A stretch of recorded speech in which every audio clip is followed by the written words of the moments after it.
Television पर telecast होने वाला हाई टीआरपी शो कुछ रंग के प्यार के ऐसे भी के आज रात के एपिसोड में क्या कुछ खास होने वाला है, चलिए आपको बताते हैं। आज रात के एपिसोड की शुरुआत होती है सोनाक्षी के साथ, जो कि अपने बच्चों को स्कूल जाने के लिए रेडी कर रही होगी। साथ ही साथ वो अपने पापा को वीडियो कॉल भी कर रही होगी। देव उसको देखेगा और सोनाक्षी की मरी हुई माँ की फोटो देखेगा और सोचेगा कि सोना सब कुछ हैंडल करने की कोशिश कर रही है, घर का काम भी और ऑफिस का काम भी। लेकिन यहाँ पर सोनाक्षी बिना किसी को बाय बोले, बिना ईश्वरी को बाय बोले, बिना बच्चों को बाय बोले चली जाती है। देव यहाँ पर सोना और नताशा से मिलता है और कहता है कि आज हमारी मैरिज डेट सेम है और मंथ भी सेम है। देव कहता है कि yes it has been 9 years, और लेकिन अब एक दूसरे को इतनी इंपॉर्टेंस देना कम हो गया है। सोनाक्षी कहती है कि मैं लेट हो रही हूँ काम के लिए। देव उससे कहता है कि लेकिन थोड़ा सा और रुक जाओ ना, वैसे भी तुम्हारे इन्वेस्टर्स अभी भी यहीं पर मौजूद हैं। और वो वहाँ पर ड्रम शास खेलते हैं और अपने पुराने दिनों को याद करते हैं। बाद में देव बिल्कुल भी डिसअपॉइंट हो जाएगा सोना से, क्योंकि उसे उसके सवालों के जवाब नहीं मिलेंगे अच्छे से। इसलिए नताशा यहाँ पर सोना से कहेगी कि सब कुछ ठीक है, तुम्हारे और देव के बीच में, तुम्हारे बीच में जो स्पार्क था, जो केमिस्ट्री थी, वो दिख नहीं रही है। सोना कहती है कि हाँ, अब शादी को इतना टाइम हो गया है, अब हम दोनों अपने अपने बच्चों में बिजी हो गए हैं, इसीलिए हो सकता है अब हम इतने जवान तो है नहीं कि पहले की तरह ही हम दोनों के बीच में वही स्पार्क मौजूद हो। नताशा कहती है कि लेकिन हमने तुम दोनों का प्यार देख कर के ही प्यार का मतलब समझा था, लेकिन तुम दोनों के बीच में अब प्यार दिखाई नहीं देता। सोना कहती है कि जो तुम्हारे बीच में प्यार था वो एकदम टाइटैनिक जैसा था। और जैसे ही नताशा ये कहती है, वो कहती है कि हाँ, हमारा प्यार अभी भी टाइटैनिक जैसा ही है। नताशा यहाँ पर सोना से कहती है लेकिन एक छोटे से आइसबर्ग से टाइटैनिक भी डूब गया था।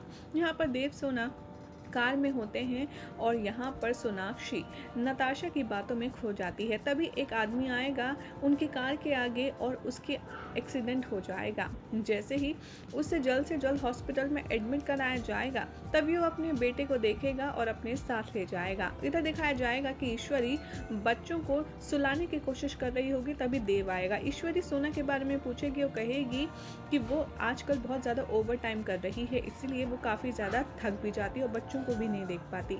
यहाँ पर ईश्वरी कहती है कि ऐसा नहीं है कि उसे बच्चों की चिंता नहीं है, उसे चिंता तो है, लेकिन तुम अब आगे और चिंता मत करो, इनकी देखरेख के लिए मैं हूँ ना। ये दोनों एक बहुत ही खूबसूरत मोमेंट शेयर करते हैं, जहाँ पर देव अपनी माँ को मीठा पान देता है और कहता है आपकी शुगर लेवल कंट्रोल में है, इसीलिए। आगे ईश्वरी कहती है ये मेरे लिए बहुत ही ज़्यादा मायने रखता है। यहाँ पर देव कहता है और आपका आशीर्वाद मेरे लिए बहुत मायने रखता है।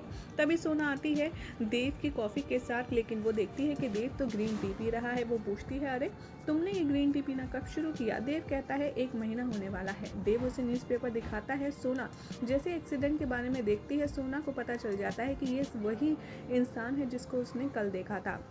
ये दोनों अनप्रेडिक्टेबल लाइफ के बारे में डिस्कस करते हैं और कहते हैं वो जो लड़का एडमिट है वहाँ से उसको कॉल आता है, यानी कि नर्स कॉल करती है देव दीक्षित को और कहती है कि आपसे यहाँ पर ये कोई मिलना चाहते हैं। यहाँ पर सोना बच्चों को पोहा खिला रही होती है। सुहाना कहती है नहीं मॉम, मुझे नहीं खाना। सोना यहाँ पर उसे डांटती और कहती है ये हेल्दी है, खाओ इसे। ईश्वरी उसे कहती है कि तुम बच्चों को मत चिल्लाओ सोना, लाओ मैं इसके लिए पराठा बना देती हूँ। सोना बहुत ज़्यादा अपसेट हो जाती है और देव आता है और उसको पता चल जाता है कि जो एटमॉस्फेयर है यहाँ पर कुछ भी ठीक नहीं है। शुभ कहता है कि हाँ, सोना और दादी यानी कि ईश्वरी के बीच में थोड़ा सा झगड़ा हुआ है। देव यहाँ पर सोना के पोहा की तारीफ करता है और ईश्वरी पराठे लाती है और बहुत सारे घी के साथ सुहाना को देती है। सोना कहती है मॉम ये अनहेल्दी है। ईश्वरी उसको कहती है कि ऐसा वैसा कुछ नहीं है, देव को भी मैंने यही खिला करके बड़ा किया है, और वो देव को भी खिलाती है। लेकिन वो नोटिस करती है कि हाँ, सोना अपसेट है। सोना यहाँ पर सुहाना को चिल्लाती है और कहती है तुमने मुझे अपने प्रोजेक्ट के बारे में पहले क्यों नहीं बताया? तभी यहाँ पर देव को कॉल आता है और देव कॉल लेता है। उससे पता चलता है कि हॉस्पिटल से नर्स उससे कह रही है कि रोहित नाम का एक इंसान है, वो आपसे मिलना चाहता है। देव कहता है लेकिन मुझे तो नहीं पता ये कौन है। देव यहाँ पर सोना के वॉइस मैसेज पढ़ता है और उससे माफ़ी भी मांगता है कि मैं अभी घर नहीं आ सकता, मुझे अर्जेंटली कहीं जाना है। सोना यहाँ पर कंप्लेन करती है देव को कि वो मुझे सपोर्ट नहीं करता और ईश्वरी से कहती है कि वो मेरी मदद भी नहीं करता। बाद में सोना काम डाउन करती है अपनी बेटी को और वो उसे माफ़ी मांगती है डांटने के लिए। देव हॉस्पिटल आता है लेकिन वो रोहित वर्मा को पहचान नहीं पाता। रोहित देव को देखकर अपोलोजाइज़ करता है और कहता है कि मैं अब मरने जा रहा हूँ, लेकिन मैं उससे पहले तुम्हें एक बहुत बड़ा सच बताना चाहता हूँ। सुहाना तुम्हारी बेटी नहीं है। जो मेरे साथ लड़का है अंशुमन, वो तुम्हारा असली बेटा है। देव बहुत बड़ा शॉक में आ जाता है ये सुनकर और कहता है कि नहीं, ऐसा नहीं हो सकता। ऐसा कैसे हो सकता है? तभी वो कहता है कि हाँ, मैंने नर्स को पैसे दिए थे कि मुझे एक बॉय चाइल्ड चाहिए था, इसीलिए हमने बेबीज़ को एक्सचेंज कर दिया था और तुम्हारे लड़का हुआ था और मेरे लड़की, और मैंने तुम्हें लड़की दे दी और अपना लड़का बना लिया तुम्हारे बेटे को। देव ये सुनकर बहुत ज़्यादा शॉक में आ जाता है और कहता है लेकिन ये सब क्या, ऐसा कैसे किया, वगैरह वगैरह। और तभी यहाँ पर रोहित अपनी आखिरी सांस गिनता है और वो दम तोड़ देता है और देव यहाँ पर अंशुमन को देखता रह जाता है। यही हो जाएगा आज के एपिसोड का एंड, जिसके बाद अब क्या होगा आपको बताएंगे नेक्स्ट रिपोर्ट में। लेकिन ऐसी ही मज़ेदार अपडेट्स के लिए आप हमारे चैनल सीरियल से आपा को सब्सक्राइब करना ना भूलें।